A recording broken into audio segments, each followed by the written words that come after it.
Welcome on Easy Learning. In this part of the video from Story of English, which is the syllabus of class 11th, I will read the second chapter, English Down the Edges. In this part of the video I will read, and in the next part of the video I will explain. So with me you can also read as many times it is possible for better understanding. Chapter 2, English Down the Edges. The importance and uses of the English language in our modern and globalized world creates the impression that it is the language spoken by the maximum number of people all over the world. However, it is interesting to know that Mandarin Chinese is spoken by approximately 873 million. A million, it is written in million. It means it has the international number of system. Okay, so 873 million people holds this distinction. English is spoken by about 309 million people, though it is a language which has its presence in all parts of the world and its power is felt the world over. Hindi is the third in terms of the number of speakers in the world. And the surprising fact is that English is just about 1500 years old, and the language we are familiar with is less than 5 centuries old. Moreover, this language has given expression to world-class literature in all genres. Shakespeare, Wordsworth, Milton, and many others are still considered the greatest masters of their art and are relevant for their ideas and literary genius.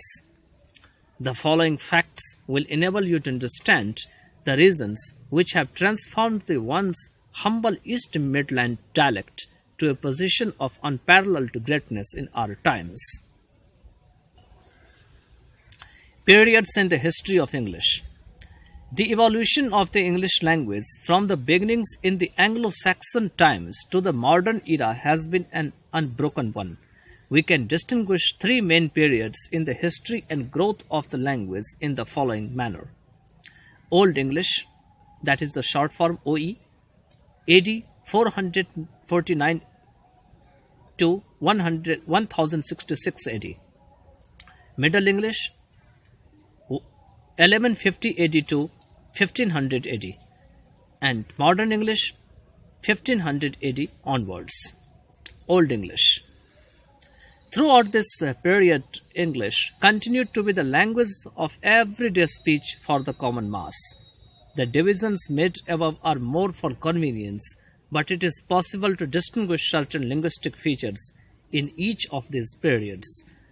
The Old English period is characterized by inflections. Gradually, over a period of time, these inflections were found to have been leveled. Literature produced during the age was not much significance, as court patronage was lacking and the age came to be known as the Dark Age. Middle English. From 1150 onwards, English began to emerge as a language of literature. The language was enriched through extensive borrowings from French and Latin. Apart from these, two other major developments occurred. One was the invention of the printing press in 1476, the other being a considerable rise in literacy. The Great Vowel Shift also took place during this time. All these factors contributed tremendously to creating a language for both spoken and written purposes. Modern English. English used since 1500 AD till now is called Modern English. Recently, this period is being subdivided into Modern and New English.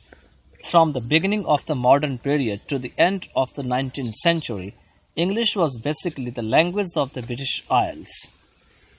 With the territorial expansion of the British Empire, together with the growth of science, industry, politics, and literature, the English language enriched itself by successfully adding to its vocabulary and the flavor of the countries the British had colonized.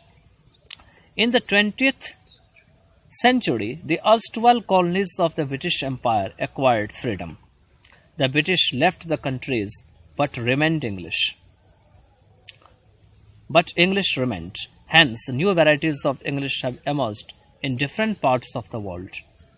Some of these are American English, Indian English, Canadian English, etc. In simple terms, the latest period in the growth and development of the English language may be called the era or period of new Englishes. This new terminology is enough to indicate how the language manifests itself and molds to serve the basic purpose of human communication.